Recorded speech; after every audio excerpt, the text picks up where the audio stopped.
이 모니터 볼륨 조금만 올려주시면 좋겠습니다.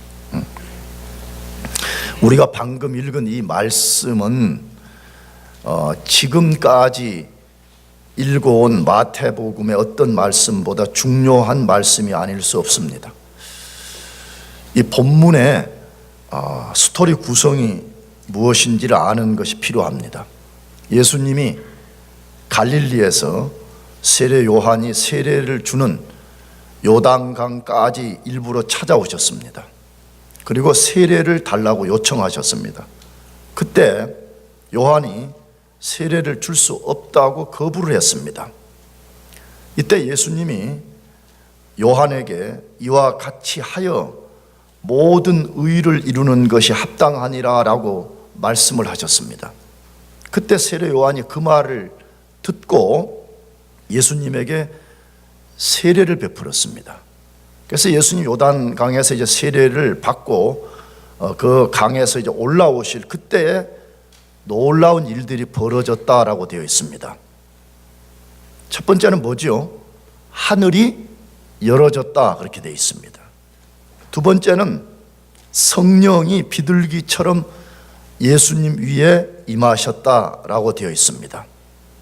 그 다음에 세 번째로는 성부 하나님이 예수님을 가리켜서 이는 내 사랑하는 아들이요 내 기뻐하는 자라 라는 말씀으로 본문이 구성이 되어 있습니다.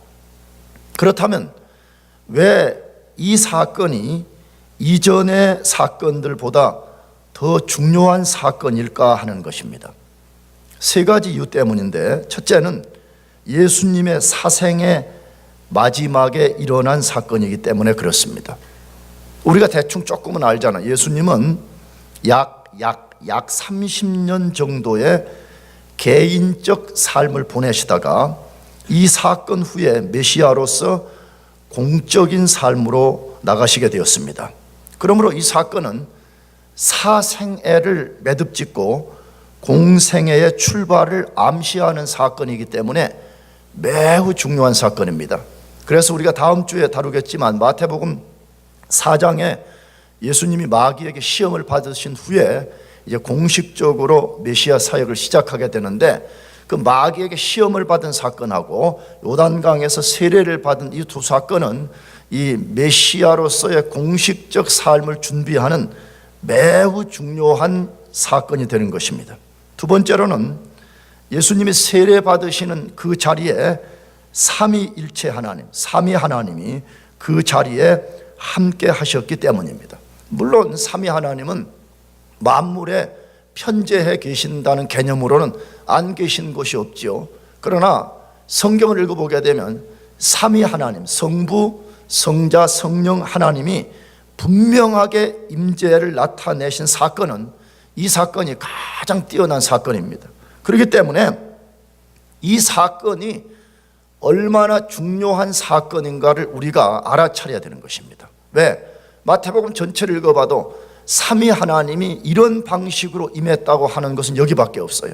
변화산에서 하나님이 나타나셨다고 되어 있지만 거기는 성부 하나님의 음성만 들렸기 때문에 지금 요단강에서 세례를 받는 이 사건이 얼마나 중요한지 우리가 알아차려야 된다 하는 것이에요. 세 번째로는 하나님이 예수님을 자신의 사랑하는 아들이라고 직접 선포했기 때문에 그렇습니다. 이전까지는 예수님이 하나님의 아들 되신 것을 주로 사람들이 증거했습니다. 사람들에 의해서 증거를 받았습니다. 그러나 이 사건을 보면 하나님이 직접 증거합니다. 성부 하나님이 나타나셔서 예수가 나의 사랑하는 아들이라고 증거하셨기 때문에 이 사건이 매우 중요하다는 것을 우리가 알아차려야 되는 것입니다. 그렇다면 예수님이 세례를 받으시고 물에서 올라오실 때 성부와 성령이 함께 하셨던 이 사건은 어떤 의미를 갖고 있냐는 거예요. 먼저 신학적으로 어떤 의미를 갖고 있냐 하는 것이에요. 나가서 이 사건이 오늘 우리와 무슨 관계가 있냐는 것이에요. 물론 어떤 성경은 꼭 우리와 관계 없어도 하나님이 자신의 계시를 드러낸 것들이 있습니다. 그러나 성경의 말씀이 우리와 관계가 없다 그러면 한편에 좀 공허할 수가 있잖아요. 그러므로 이 사건이 우리와 무슨 관계가 있는가를 아는 것이 매우 중요합니다. 매우 중요합니다. 여러분 생각해 보세요. 어떤 큰 기계가 하나 있어요. 기계. 근데 이 기계가 잘 작동을 하려면 그 기계 안에 있는 작은 부품들 하나하나가 정교하게 맞물려 돌아가야만이 기계가 움직여지는 것처럼 예수님이 우리를 구원하기 위해서 예수님이 이 땅에서 하나씩 하신 그 일이 아주 정교하게 맞물려 가고 있다는 것을 우리들에게 알려줍니다. 이걸 다른 말로 하게 되면 예수님이 요한에게 세례받으신 일은 우리 구원에 절대적으로 필요한 것이라는 거예요. 우리가 구원받는 데 있어서 이 사건이 반드시 필요하다는 것을 알려주는 것입니다. 그렇다면 예수님이 세례받으실 때 일어난 사건이 우리와 무슨 관계가 있냐는 것입니다. 첫 번째로는 예수님이 우리를 구원하기 위하여 우리와 동일하게 된 사건입니다. 우리를 구원하기 위해서 우리와 어떻게 된 거라고요? 동일시 된 것이에요. 이것이 굉장히 중요한 메시지지요. 우리를 죄에서 구원하기 위해서 우리와 동일하게 된 사건입니다. 이걸 뒤집어 놓으면 무슨 말이에요? 만일에 예수님 우리가 동일하게 되지 않았다면 예수님 우리를 구원할 수 없다 그 말이에요. 그러므로 우리와 동일하게 된 이 사건이 우리를 구원하는 데 있어서 매우 중요한 사건이라고 소개하는 것입니다. 그것을 마태복음 3장 13절에서 15절까지 소개하는데 한 번 더 우리 같이 읽어보겠습니다. 시작. 이때에 예수께서 갈릴리로부터 요단강에 이르러 요한에게 세례를 받으려 하시니 요한이 말려 이르되 내가 당신에게서 세례를 받아야 할 터인데 당신이 내게로 오시나이까? 예수께서 대답하여 이르시되 이제 허락하라. 모든 의를 이루는 것이 합당하니라. 아이, 여러분이 저보다 똑똑하시군요. 제가 일 놓쳐버렸군요. 예수님은 세례 요한에게 찾아오셔서 세례 주기를 요청하셨습니다. 요한은 자신이 세례를 받아야 된다면서 예수님의 요청을 거부했습니다. 왜 그랬죠? 왜 세례 요한이 예수님 세례 주기를 거부했죠?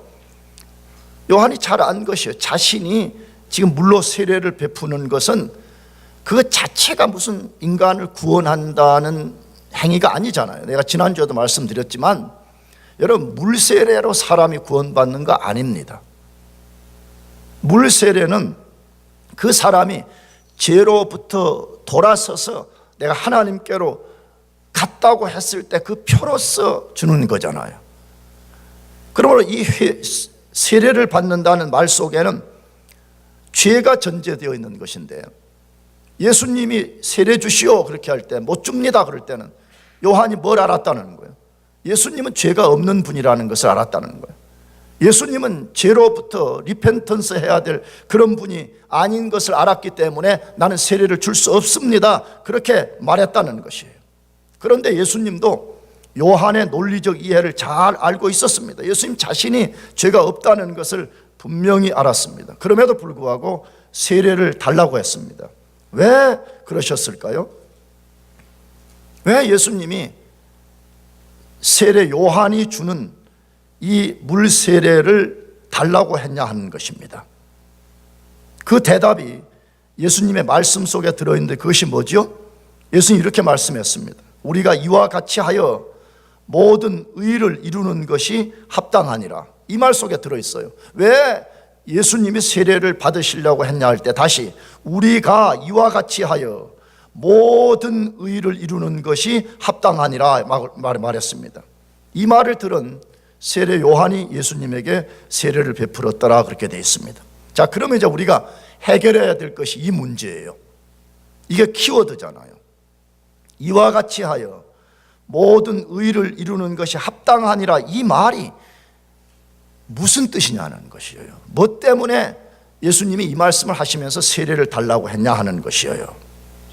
먼저 우리가 그냥 단순하게 이 말을 이해하면 예수님이 세례를 받음으로 어떤 목적을 이루시려고 했던 것을 알 수가 있습니다. 그게 뭐지요? 조금 더 구체하면 자신이 세례를 받음으로 하나님의 어떤 일을 진척시키려는 뜻이 있었던 것을 알 수가 있습니다. 그러면 그것이 구체적으로 뭐냐 하는 것이에요. 이 신학에서는 이 안에 한 6가지의 목적을 가지고 있다라고 이해하고 있습니다. 그러나 우리가 그것을 다 다룰 수가 없습니다. 그래서 우리가 오늘 가장 주목할 한 가지를 소개하려고 하는데, 그것은 앞에도 말씀드렸듯이 그분이 우리와 같아지시는 것입니다. 그분이 우리와 뭐 된다고요? 같아지시기. 우리가 똑같아지기 위해서 그분이 세례를 받으신 것입니다. 제 가운데 있는 우리를 구원하기 위해서 우리와 같은 자리에 내려오신 것입니다. 히브리서의 가르침대로 하게 되면 연약한 우리, 다시 말하면 여기 연약이라는 말은 조금 무슨 근육이 없다 지금 그런 뜻이 아니에요. 하나님 앞에서 하나님이 요구하시는 것을 아무것도 할 수 없는, 영적으로 죽어서 아무것도 할 수 없는, 공부도 하고 돈도 벌고 이런저런 걸 할 수 있지만 하나님에 대해서 아무것도 할 수 없는 상태에 떨어진 것을 연약함이라 그렇게 말해요. 그 연약한 우리를 동정하기 위해서 우리와 똑같이 시험받는 자리에 내려오셨다고 하는 것입니다. 그 말을 히브리서 4장 15절에서 소개하는데 같이 읽어보겠습니다. 시작. 우리에게 있는 모든 일에 우리와 똑같이 시험을 받으신 이로되 죄는 없으시니라. 제가 다시 한번 읽어볼게요. 이 말씀이 얼마나 중요한 말씀인가. 우리에게 있는 대제사장은 예수님을 지칭하는 거예요. 우리의 연약함을 동정하지 못하실 리가 아니요 모든 일에 우리가 똑같이 시험을 받으신 이로되 죄는 없으시니라. 그런데 이 말씀에 여기 우리의 연약함을 동정하지 못하실 리가 아니요 할 때 동정하지 못하실 리가 아니요, 이 말의 원래 말은 같은 감정을 가질 수 없는 분이 아니다 이렇게 되어 있어요. 그러니까 부정을 2번 써가지고 강한 긍정을 만든 거죠. 어떻다는 거예요? 그분은 우리가 똑같은 감정을 가져서 우리의 모든 것을 동정하고 모든 것을 체휼할 수 있는 분이다, 그렇게 지금 말하고 있는 것이에요.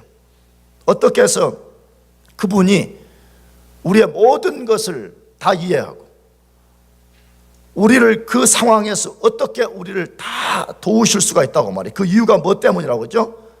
마태복음이 그거 말하는 거예요. 하나님이신 예수님이 인간의 몸을 입고 이 세상에 오셨을 뿐만 아니라 인간이 되신 거예요, 우리처럼. 그 다음에 거기서 머무르지 않고 세례를 받으심으로 우리가 똑같은 자리에 내려왔다는 거예요. 인간이 처한 똑같은 자리에 내려오셨다는 거예요. 나가서 우리와 동일시 되어서 모든 시험을 겪으셨다는 거예요. 예수님이 죄 빼놓고는 모든 것을 예수님이 겪으셨다, 그렇게 말씀하는 것입니다. 사실이잖아요. 예수님이 겪지 않으신 시험이 어디에 있어요? 우리보다 훨씬 더 많은 시험을 겪었습니다. 그러니까 자꾸 우리가 삶이 어렵고 고난스러울 때 자꾸 십자가를 바라보라 하는 것은 거기에 있는 거예요. 우리의 구주, 우리의 롤 모델인 예수님이 이 세상에서 어떻게 살았냐는 거예요. 그는 우리가 다 겪지 못한 온갖 시험을 다 겪으셨습니다. 죄 짓는 것 빼고 죄와 타협하는 것 빼고는 모든 것을 겪으셨잖아요. 한번 진짜 상상해요. 마태복음부터 예수님 태어나자마자 위협을 당해서 애굽으로 뭐 했어요? 도망간 거예요. 도망간 거. 뭐 좀 좋게 말하면 피신이지만 도망간 거잖아요. 멸시당했습니다. 하나님 만물을 창조하신 하나님이 피조물들에게 멸시를 당했습니다. 굉장히 가난한 삶을 살았던 것으로 추정을 해요. 왜? 그 아버지 요셉이, 육신의 아버지 요셉이 목수 혹은 석수쟁이, 그 헬라어 단어를 목수라고도 번역하고 돌 쪼개는 사람으로도 번역할 수 있는 단어예요. 이게 그 당시에 굉장히 가난한 직업을 갖고 살았기 때문에 가난했던 거죠. 배척당했습니다. 동네 사람들에게는 말할 것도 없고 심지어 자기 가족들에게조차 배척을 당했죠. 정신병자 아니냐 이렇게 생각하는 것이죠. 굶주렸습니다. 지쳐서 제자들과 배를 타고 갈 때 배 고물에 누우셔서 금방 잠이 드신 것을 알고 있잖아요. 사람들로부터 수많은 오해를 받았습니다. 배신당했습니다. 3년 동안 가장 사랑을 쏟아부었던 제자들로부터 배신을 당했습니다. 다음 주에 다루겠지만 마귀와 직접 다이렉트로 싸우셨습니다. 고문당했습니다. 고문. 불법적 재판을 받고 재판장 앞에서 아주 혹독한 신문을 받았습니다. 우리가 경험해보지 못한 십자가의 고난, 고통을 당하셨습니다. 땅에 묻히셨습니다. 여러분, 우리가 상상할 수 없는, 우리가 경험해보지 못한 온갖 시험을 다 당하셨기 때문에 그분은 우리가 어떤 감정을 가지고 있고 우리가 어떤 상황 속에 처해 있는지를 너무나 잘 이해하시고 거기서 우리를 도우실 수 있다고 말씀하는 것이 믿으시기 바랍니다. 여러분, 영어 단어에 우리 understanding이라는 말 잘 알고 있잖아요. 동사는 understand, 이해하다, 그 말이잖아요. 근데 이 말은 두 개의 단어가 합성된 거잖아요. under와 stand라는 말이죠. 내가 이해한다, 그걸 영어로 말하면 뭐죠? 내가 여기서 여러분 보고 이해해, 이렇게 하면 이해가 아니에요. 이해하는 것은 내가 여러분의 자리에 under, 밑으로 내려가는 거예요. 여러분의 자리로 내려가서 내가 여러분과 똑같은 자리에 서 있음, 이것을 이해한다, 그렇게 말하잖아요. 예수님은 저 하늘 끝에서 고고하게 보좌에 앉으셔서 내가 너희들 다 이해한다, 열심히 해봐라, 이렇게 하시지 않았다는 거예요. 그분이 인간의 몸을 입고 이 땅에 오시고 그분이 직접 세례를 받으시고 그분이 우리의 모든 것을 다 겪으시고 우리가 무엇 때문에 고민에 빠지고 무엇 때문에 힘들어하는가 예수님이 정확하게 알고 있다는 걸 믿으시기 바랍니다. 그러면 여러분 속에 이런 또 의문이 생기겠죠. 예수님 다 아는데 왜 안 도와줘요? 그거는 오늘 설교만 들으니까 그러지. 우리 지난 금요일에 분명히 설교 들었죠. 예수님은 항상 어느 때 오신다고요? 자신이 대답해봐. 언제? 여러분, 예수님이 왜 말했잖아요. 초저녁에 올 수 있다 내가 그랬죠. 왜 예수님이 초저녁에 제자들이 고통받는데 안 찾아왔어요? 왜 밤 사경이 돼서 찾아왔냐 이거예요. 그건 다 하나님의 뜻이 있어서 그렇다는 것이. 예수님이 우리의 모든 것을 알고 계십니다. 믿으시기 바랍니다. 이걸 진짜 내가 믿을 수 있냐는 거예요. 예수님이 우리를 다 이해할 뿐만 아니라 진짜 우리를 도우실 수 있다는 것을 우리가 진짜 믿을 수 있냐는 것이에요. 중요한 건 이거예요. 내가 설교를 한번 듣느냐가 중요한 것이 아니라 나는 진짜 예수님 그분이 세례받으심을 통해서 우리와 똑같이 되셔서 우리의 모든 것을 이해하고 계심으로써 그분이 우리를 얼마든지 도우실 수 있다는 것을 진짜 믿을 수 있냐는 것이에요. 그래서 아까 인용했던 히브리서 4장 15절 다음 16절에 그게 뭐라고 돼 있냐? 긍휼하심을 입고 때를 따라 돕는 은혜의 보좌 앞에 담대히 나아갈지니라 그렇게 되어 있어요. 여러분, 정말 예수님이 우리의 모든 것을 체휼하시고 지금 현재 하나님 보좌 우편에서 우리의 대제사장 노릇하고 있는 것을 믿는다면 우리는 예수 그리스도 그분이 주시는 긍휼, 그분이 주시는 은혜를 입기 위해서 그의 보좌 앞에 담대히 나가라고 말해. 나가서 구해야 되는 것입니다. 여러분, 진짜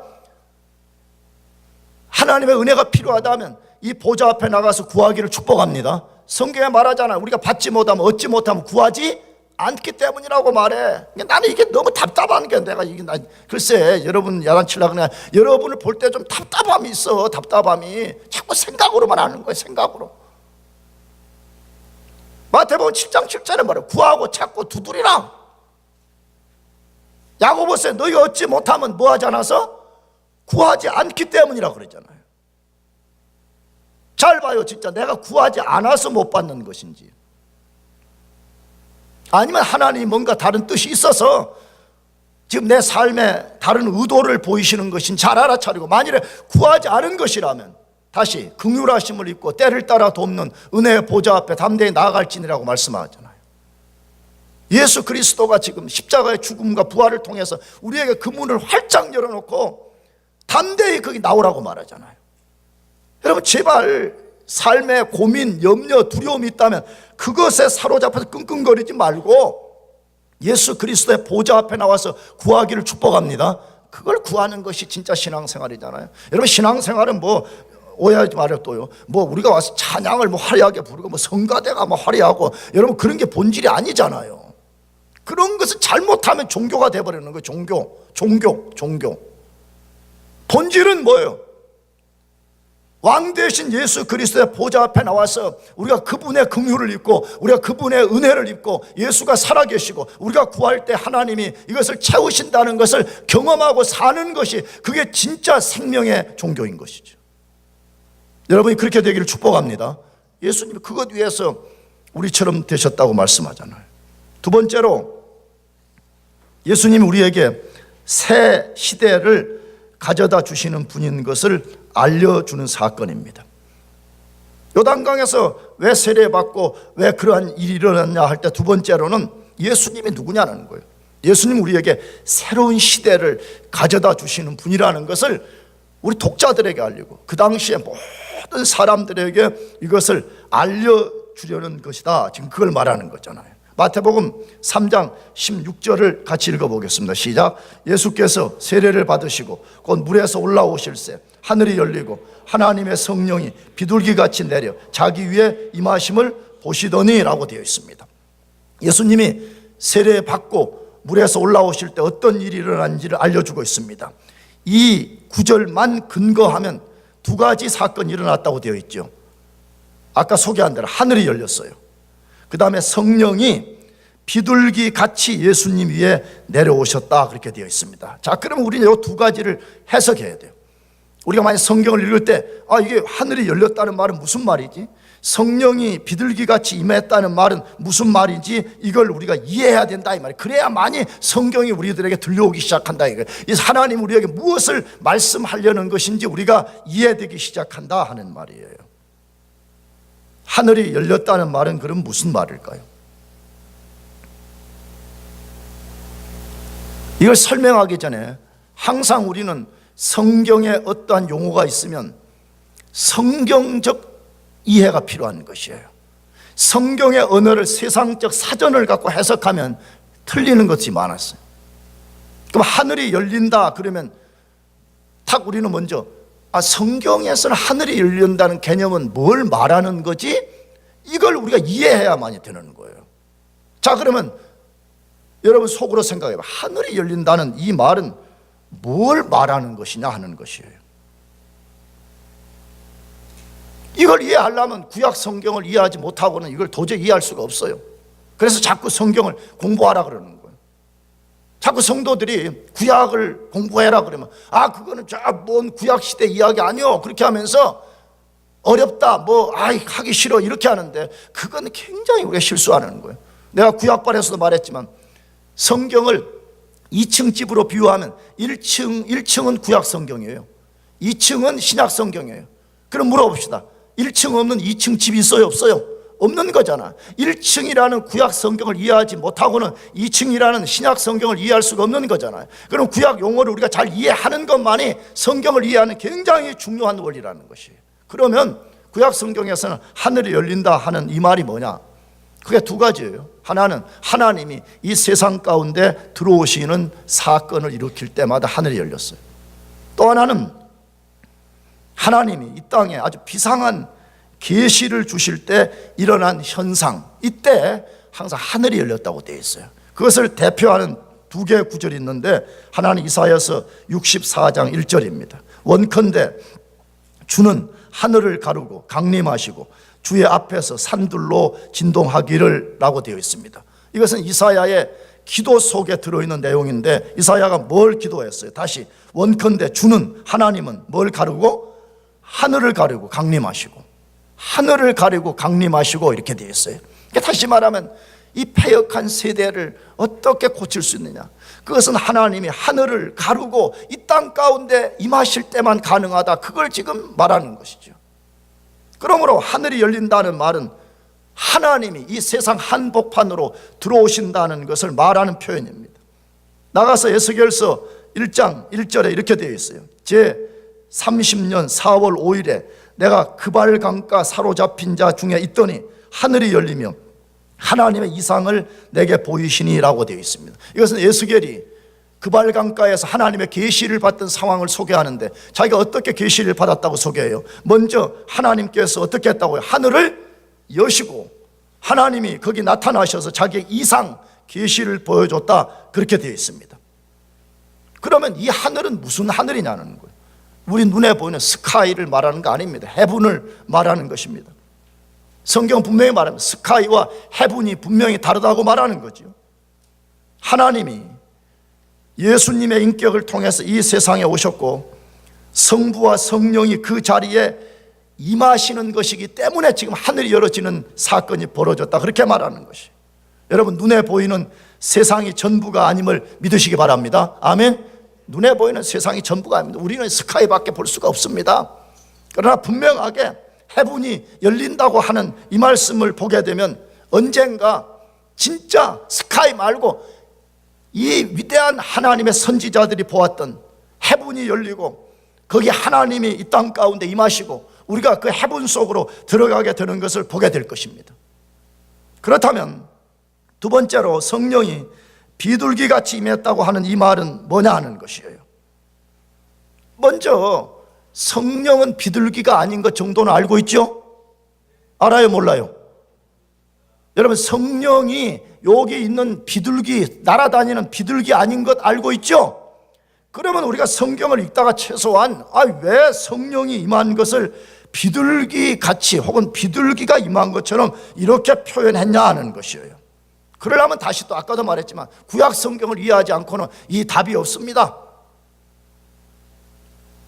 자꾸 이런 것을 이해하지 못하니까 한국교회 일부의 그 이상한 이단 같은 교회들이 뭐 이상하게 성령이 비둘기같이 임했다고 하면서 성도들을 현혹시키는 것을 듣고 있는데 다 거짓말입니다. 그것은 신학적인 바탕이 없는 목사들이 거짓으로 성도들을 속이는 것이에요.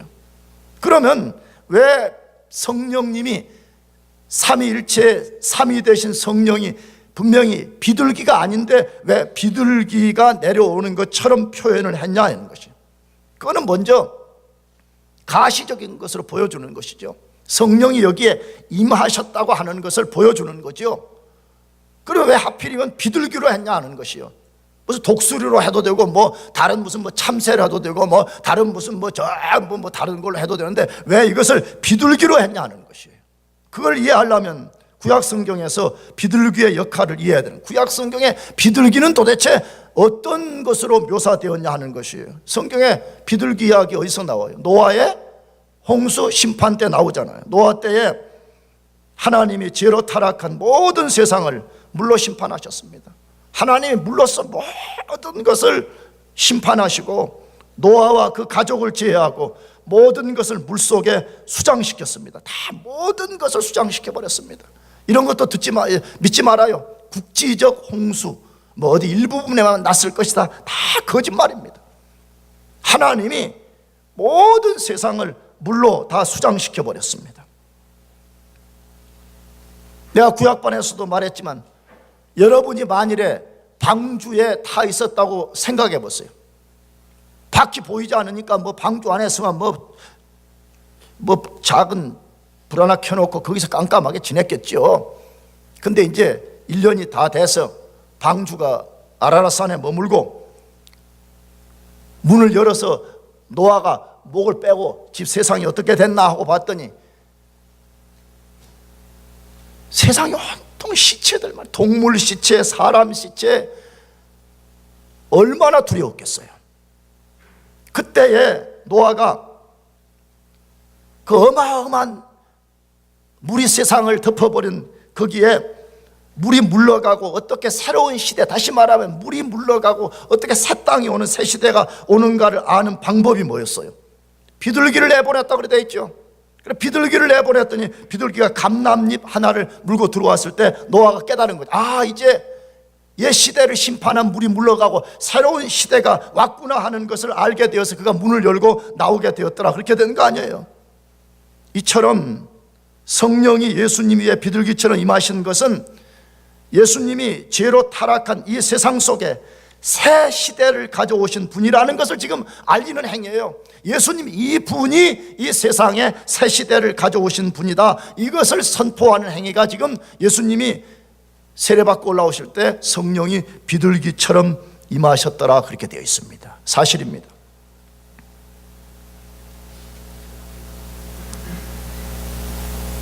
하나님의 아들 예수님, 메시아인 예수님이 이 세상에 오심으로 이 세상에 한 번도 경험해 보지 못한 하나님의 나라가 임한 것입니다.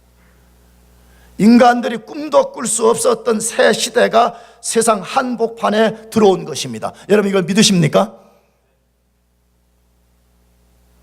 그러므로 누구든지 예수님을 믿고 그분이 가져오신 새 시대 안으로 들어갈 때만이 새로운 시대를 경험하게 됩니다.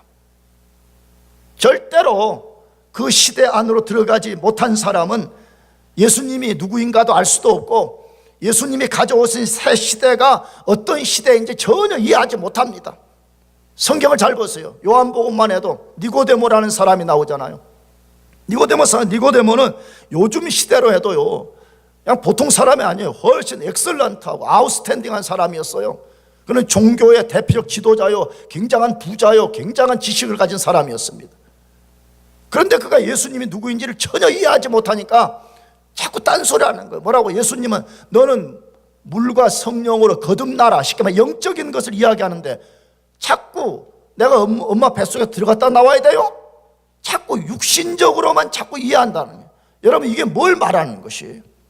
새 시대 안에 들어가 본 적이 없는 사람은 절대로 예수님이 가져오신 그 비밀한 세계를 경험하지 못해요.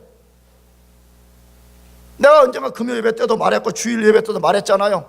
학교 앞에서 맨날 불량 떡볶이나 볶기나 사 먹고 말이에요. 쉽게 말하면 그 볶기 있잖아요. 그 아주 불량식품, 안 좋은 설탕 중에서도 아주 저가품 설탕 가져와가지고 색소 좀 넣고 막 뒤져가지고 막 연탄 불에 올려가지고 막 뭐 돌려가지고 먹고 막 그러면, 초등학생 때는 아주 단순해가지고 그게 전 세계 제일 달고 제일 퓨어한 음식이라고 막 그거 사 먹고 있잖아요. 엄마한테 거짓말해가지고 막 밥 먹고 막. 근데 그런 것만 먹던 인간이 말이에요, 저기 로키 산맥 깊숙한 곳에 말이에요, 천연꿀 그냥 천연꿀, 그냥 우리 한이를 먹는다고. 한이 말이에요. 황한이 말이에요. 여러분, 만일에 한이를 진짜 한번 진짜 맛본 사람이 아니 그 초등학교 앞에 가가지고 떡볶이를 사 먹겠어요? 모르지. 추억 때문에 가서 한번 사 먹을 수는 있겠지만 무슨 그걸 영양식으로 사 먹는 인간이 어디에 있겠어요? 한 번도 로키 산맥에 있는 그 순수한 천연꿀을 먹어본 적이 없기 때문에 그 볶기 그걸 좋아하는 거예요. 마찬가지인 거예요. 예수님이 가져오신 이 새로운 세대 안에 한 번도 들어가 본 적이 없기 때문에 맨날 굶주리고 맨날 공허하고, 그러니까 뭐 좀 나를 좀 달콤하게 해줄 것이 없는가, 맨날 세상에 기웃거리는 거예요. 맨날 세상과 기웃거리는 거예요. 내가 볼 때 이런 사람들 기웃거리지 말으라고 야단친다고 되는 것 같지도 않아요. 왜? 나쁜 짓 부모가 하지 말라 그래도 다 숨어서 하잖아요. 목사가 하지 말라 그런다고 안 하는 거예요? 다 하는 거잖아요, 숨어서요. 그것을 끊는 유일한 방법은 뭐예요? 예수님이 가져오신 새 시대 안으로 내가 들어갈 때만이 새 시대가 가져오신 위대한 생명, 위대한 능력, 그것이 무엇인가를 알게 되잖아요. 그럼 예수님이 가져오신 새 시대는 뭐예요? 우리가 예수님을 믿고 그 세계에 들어가면 제일 먼저 일어나는 현상이 뭐예요?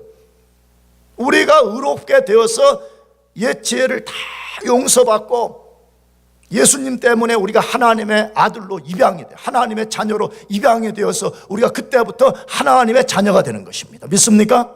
하나님의 자녀가 된다는 말이 도대체 무슨 말이에요, 이거? 이걸 좀 이해하고 살면 좋겠어요. 얼마나 많은 사람이 말로는 하나님의 자녀라 그래. 그런데 라이프 스타일 들여다보게 되면 두려움, 좌절, 절망, 염려, 세속성, 이걸 버리지를 못해.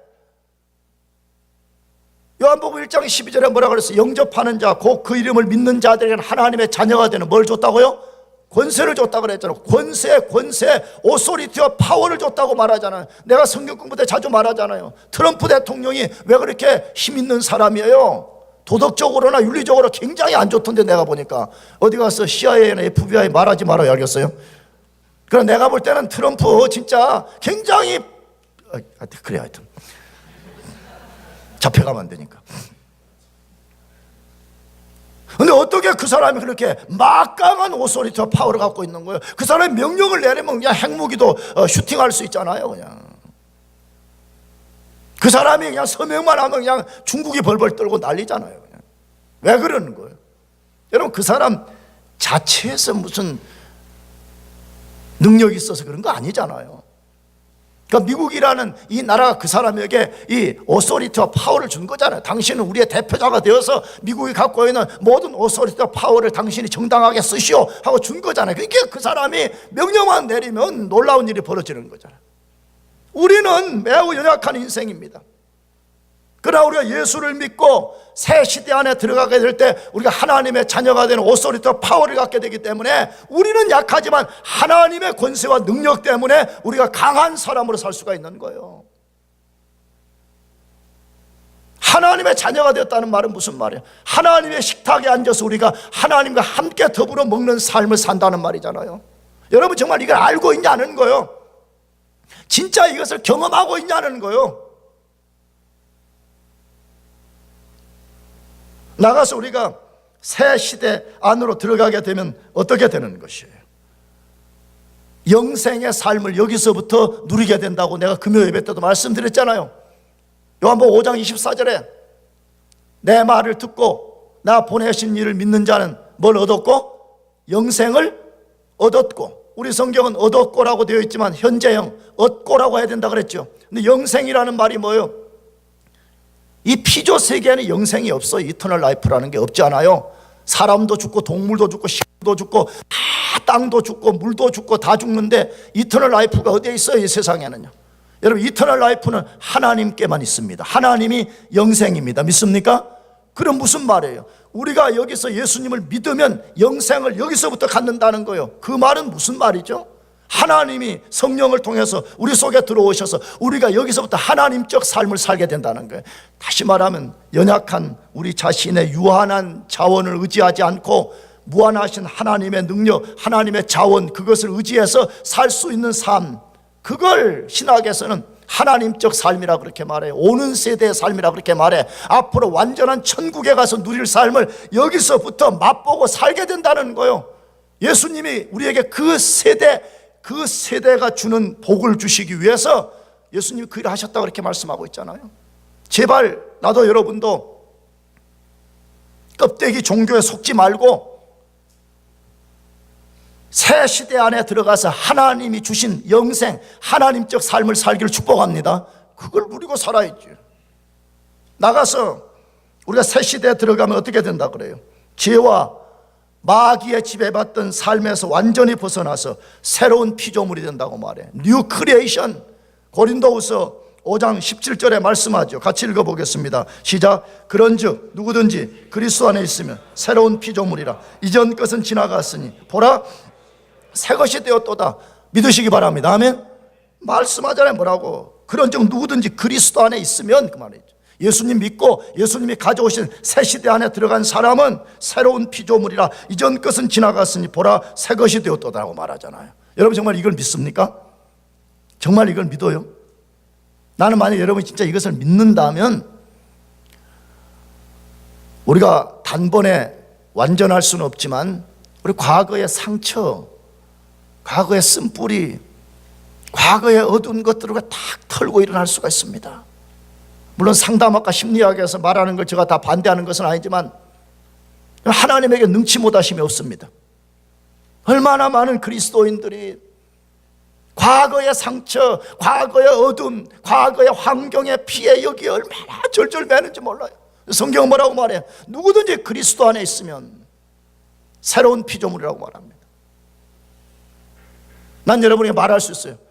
글쎄, 내가 여러분 한 사람 한 사람들을 다 조사해보지 않았지만 우리 교인들하고 교인들의 삶이 불행한가, 내가 불행한 삶을 과거에 살았는가를 비교해보면 나처럼 불행하게 산 사람 아무도 없을 거라고 생각해요.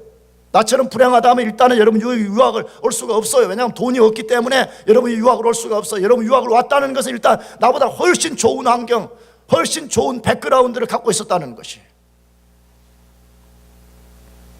그런데 그 좋은 학교를 나오고 좋은 백그라운드를 갖고 있는데도 얼마나 사람들이 영적인 난쟁이들로 사는지 몰라요. 나는 그래서 어떤 때 여러분들을 볼 때마다 안타까운 그런 거, 이 사람이 진짜 새 시대에 들어간 사람일까? 진짜 예수 그리스도를 만난 사람일까? 진짜 예수 그리스도 안에서 새로운 피조물이 된 사람이 맞는가 하는 의심을 갖게 되는 것이에요. 왜냐? 성경은 분명히 말하거든요. 누구든지 그리스도 안에 있으면 영적 난쟁이가 된다 그렇게 말하지 않고 새로운 뭐가 된다고요? 피조물이 된다고 말해요. 새로운 피조물이 돼요. 믿습니까? 우리의 지식, 감정, 의지, 우리의 모든 정서까지 새로워지는 역사가 일어난다고 말해. 그게 담대해지는 거예요. 교만해지자는 말이 아니에요. 그게 우리가 담대해지는 거예요. 마귀가 혹은 우리를 참소하고 공격할 때도 우리는 담대해지는 거예요. 왜? 그래, 맞다. 그러나 나는 예수 그리스도 안에서 나는 뉴 크리에이션이 됐다는 것이에요.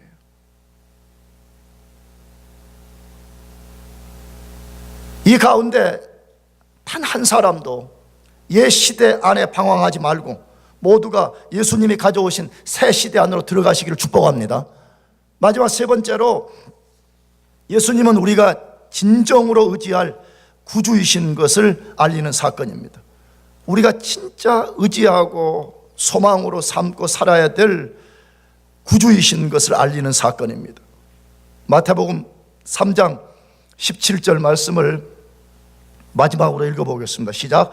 하늘로부터 소리가 있어 말씀하시되 이는 내 사랑하는 아들이요 내 기뻐하는 자라 하시니라.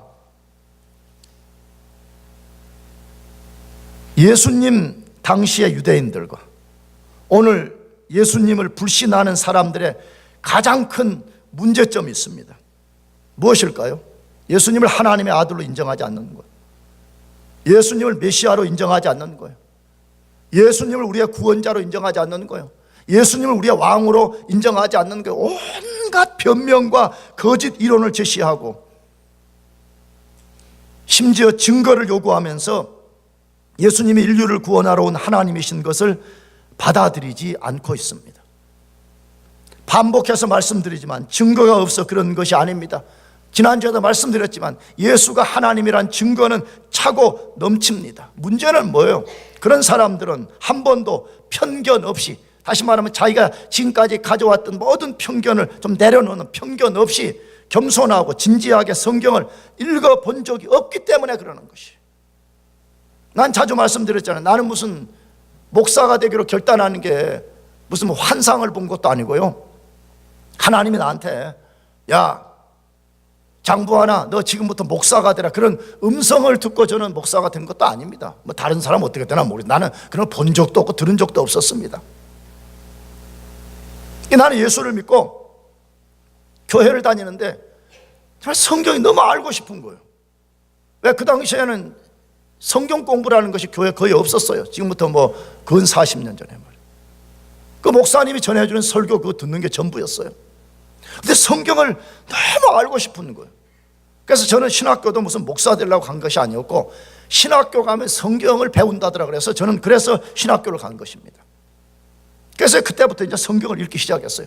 저는 뭐 다른 공부 잘 안 했습니다. 가가지고 그냥 도서관에 가고 매일 아침에 도시락 싸가지고 가가지고 가면 그냥 주야장창 거기서 그냥 도서관에서 성경만 읽었습니다. 저는 학부 때는 거의 뭐 신학 서적을 잘 안 읽었습니다. 또 그때 눈이 잘 안 열려가지고 신학 서적을 읽는 게 얼마나 중요한지를 모르고 그냥 성경만 주구장창 읽었습니다. 성경만. 그런데 2학년 1학기를 마치고 여름방학에 내가 다닌 신학교 그 지하에 큰 채플실이었는데 그 채플실에서 성경을 읽다가 또 졸리면 또 좀 큰 장의자에 누워 좀 자기도 하고 일어나고 성경을 막 읽다가 자다가 halleluja 막. 근데 갑자기 내 머릿속에 무슨 생각이 드느냐? 와, 성경은 이렇게 로지컬한가? 성경은 어떻게 이렇게 정교한가? 성경은 어떻게 이 안에 뭐 논리 모순이 없고 다 톱니바퀴가 맞물려 가는 것처럼 이렇게 성경이 정확하게 맞는가? 이게 내 머리를 강타하게 되는 거예요. 그래서 나는 그때 내가 무릎을 꿇고 하나님께 내가 흔히 말하는 서원했어요. 하나님, 내가 목사가 되겠습니다. 내가 이제부터 하나님의 말씀을 가르치고 선포하고 복음을 전하는 목사가 되겠습니다. 나는 그래서 나는 목사가 되는 거예요.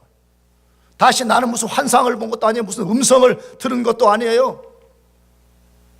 난 하나님을 본 적도 없었어요. 나는 예수님을 본 적도 없어요. 그러나 나는 하나님의 살아계심과 예수님이 존재하시는 것이 내 존재보다 나는 더 분명하게 내가 믿고 있습니다. 왜 사람들이 안 믿는 거예요? 증거가 없어서가 아니에요. 자기 편견을 좀 내려놓고 겸손하게 진지하게 성경을 한 번도 읽어본 적이 없기 때문에 그렇습니다. 그래서 마태복음을 기록한 마태는 예수님이 하나님의 아들인 증거를 또다시 증거하고 있는 것입니다. 그 증거의 방법이 무엇이죠? 성부 하나님이 나타나셨다는 거예요. 성부 하나님이 예수님이 세례받으시는 자리에 직접 임재하셔서 예수님이 자신의 사랑하는 아들이라고 선언하셨다는 것입니다. 뭘 보여줘요? 앞에서 말씀드렸지만 이전까지는 예수가 하나님의 아들이라는 증거들을 대부분 사람들이나 어떤 현상들을 통해서 증거했습니다.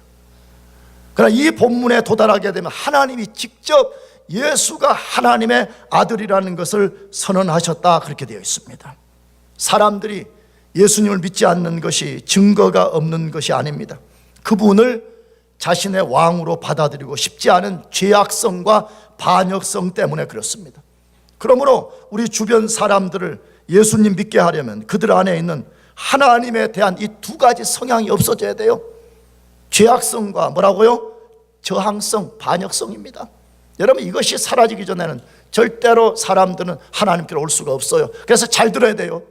내가 자주 말씀드렸지만 우리가 예수를 믿어 구원을 받으면 우리가 구원을 믿어서 구원받은 것처럼 보여지지만 요한복음 분명하게 말씀합니다. 아버지께서 내게 오게 하지 아니하면 아무도 내게 올 수 없다고 되어 있습니다. 하나님이 그 배후에 우리 모르게 신비한 역사로서 하나님이 역사해 주실 때 우리 안에 하나님에 대한 죄악성과 저항성과 반역성이 사라지게 될 때 우리가 예수를 믿게 되는 거예요. 믿습니까? 그러므로 우리가 기도가 필요한 거예요. 내가 여러분들의 행위를 나쁘다고 하는 게 아니에요. 목장이나 이런 데 가가지고 뭘 많이 나눈다 자꾸 그렇게 오는 이 시대가 그러는데, 여러분, 사람은 뭘 많이 나누는 걸로 변화되지 않아요.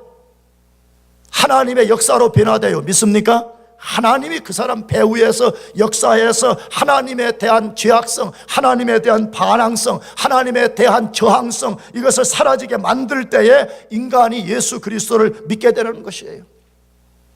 여러분 가족들이 그런 상태에 있다면 기도해야 돼요. 내 이번 철야 때도 내가 여러분에 도전했잖아요. 여러분 가족들을 사랑하시잖아요. 발렌타인데이다, 뭐 화이트데이다, 뭐 생일이다, 뭐 하면 얼마나 가족들을 사랑해서 여러분들이 사랑을 표시하려고 그래요. 근데 왜 여러분 가족들이 지옥을 향해서 가고 있다는 것을 분명히 알면서도 그들을 위해서 기도하지 않아요? 눈물을 뿌려서 기도해야지. 내가 어떤 형제에게 안수해 줄 때 한 형제가 물어보더라고.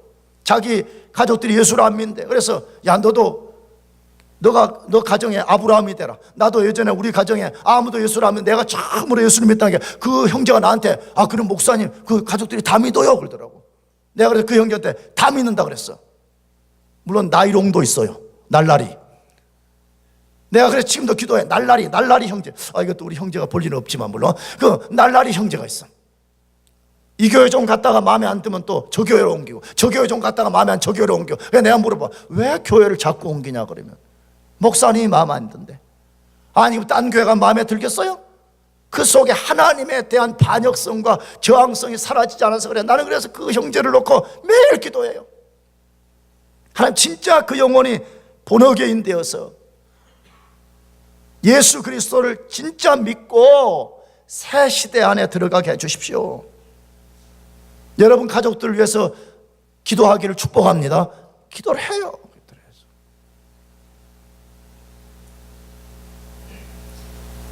그렇다면 하나님이 예수님을 내 사랑하는 아들이라고 선언하신 이유는 무엇일까요? 왜 성부 하나님이 거기 나타나셔서 예수님을 향해서 이는 내 사랑하는 아들이요 내 기뻐하는 자라 그렇게 말씀했냐 하는 것이에요. 우리가 단순히 생각해봐도 알잖아요. 하나님과 예수님 두 분의 관계에서는 이런 선언이 필요가 없는 거잖아요. 영원 전부터 성부와 성자와 성령이 말로 다할 수 없는 절대적 사랑 안에 거했기 때문에 무슨 사랑을 서로 다시 확인하고 그럴 필요가 하나도 없는 거잖아요. 하나님이 그렇게 하신 이유는 우리 때문에 그러는 거예요. 그 당시에 예수가 하나님의 아들이라는 걸 믿지 못하는 사람들 때문에 그러는 거잖아요. 이 많은 증거를 보여줘도 너희들이 믿지 않는구나. 예수는 나의 사랑하는 아들이다 하는 것을 하나님이 직접 선언해 주시는 거죠. 나가서 뭐 때문이에요? 예수님이 이제 곧 공생애를 시작하게 될 것인데, 공생애를 시작하실 때 예수님이 말씀하시는 것, 그 다음에 예수님이 행하실 그 모든 것은 진리라는 거예요. 그걸 너희들이 받아들이라는 거예요. 왜? 나 성부 하나님이 보증하지 않느냐? 다시 말하면 예수님의 말씀은 곧 나의 말씀이라 그 말이에요. 예수님이 행하는 모든 것은 나 하나님이 행하는 것이다 지금 그거예요. 그러므로 예수님이 선포하는 말씀, 예수님이 행하는 모든 것을 너희들이 받아들이라는 거예요. 사실이잖아요. 예수님이 고난을 받으시고 십자가에 죽으신 모든 것, 예수님 자신의 죄 때문이 아닙니다. 우리를 죄에서 구원하기 위해서 그렇게 하신 것입니다. 예수님 왜 요단강에 가서 세례를 받으셔야 됐어요? 그분이 새 시대를 가져온 것을 우리에게 알려주고 우리에게 새 시대로 들어가라는 거잖아요. 옛 시대 지배에 대해서 죄와 마귀의 종된 삶을 살지 말고 새 시대 안에 들어가서 그것을 누리며 살라고 그렇게 하신 거잖아요. 그래서 마태복음에는 이 말씀이 딱 두 번 나와요.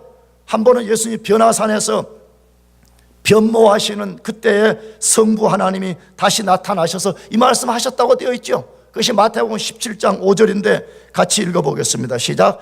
말할 때 호련히 빛난 구름이 구름 속에서 소리가 나서 이르되 이는 내 사랑하는 아들이요 내 기뻐하는 자니 너희는 그의 말을 들으라. 너희는 누구 말을 들으라? 그의 말을 들으라. 이거 하나님의 선언이에요.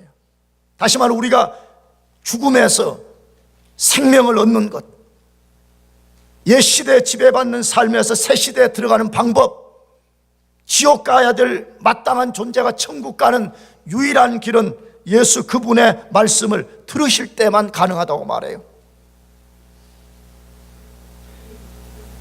요한복음 5장 25절 이하에 보면 뭐라고 되어 있어요? 듣는 자는 살아나리라고 되어 있습니다.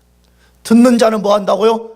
살아나게 된다. 이 말은 마지막 부활 때 이야기가 아니에요. 부활 때 이야기는 그 다음 절에 보게 되면 부활 사건은 따로 다루어요. 그 앞에 이야기는 뭐예요? 영적으로 죽은 자들이 하나님의 아들 예수 그리스도의 말씀을 들을 때 살아나게 된다는 거예요. 여러분 이걸 경험합시다. 아멘. 진짜 그걸 경험합시다.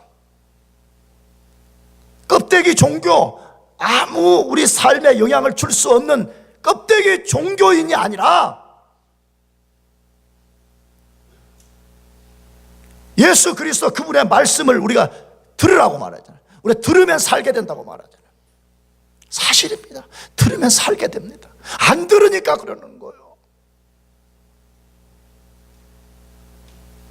여기 최소한 나오는 여러분들 다 믿음을 갖고 그 다음에 견고한 믿음을 갖고 강한 믿음을 갖고 하나님을 신뢰하고 싶은 마음이 없는 사람이 어디 있겠어요? 근데 왜 그게 뜻대로 안 되는 거예요?